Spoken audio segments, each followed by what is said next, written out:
United States National Security Council took a decision to regime change Imran Khan. Pakistan, a country of 220 million people, just like that, the National Security Council decided that their Prime Minister had to go. How's that for interfering in other countries' politics? They conveyed it through Under Secretary of State Mr. Lu,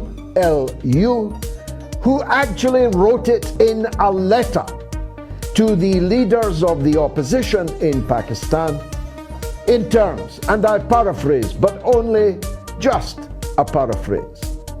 The letter said that relations between the United States and Pakistan would not improve as long as Imran Khan remained Prime Minister, and that the only way that relations could improve is if an election were to return someone else as Prime Minister. As clear an intervention in someone else's sovereign affairs as it is possible to imagine. Unfortunately for the United States, this letter found its way into the hands of Imran Khan. The proximate reason for it is obvious enough. Pakistan has the closest possible relations under all prime ministers, indeed even under military dictators in the past, with the People's Republic of China, its neighbor. And that was difficult for a United States bent on regime change in Beijing to handle in the first place. But on the first day of the Russian military operation in Ukraine, where was Imran Khan? He was in Moscow, signing a deal with President Putin to receive at knockdown prices a guarantee of Russian gas and a guarantee of Russian wheat in order to heat his people, in order to feed his people, in order to keep the wheels of industry turning for his people. In other words, he was doing his job, his duty as the Prime Minister of Pakistan.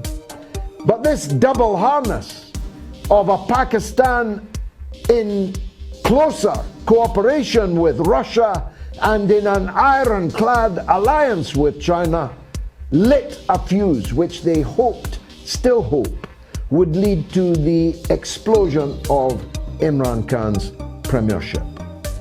They put together a motion of no confidence, which the Speaker just kicked out of Parliament this very day, because it was the fruits of a foreign conspiracy and because Imran Khan had already asked the President of the country to dissolve the National Assembly and hold general elections within 90 days.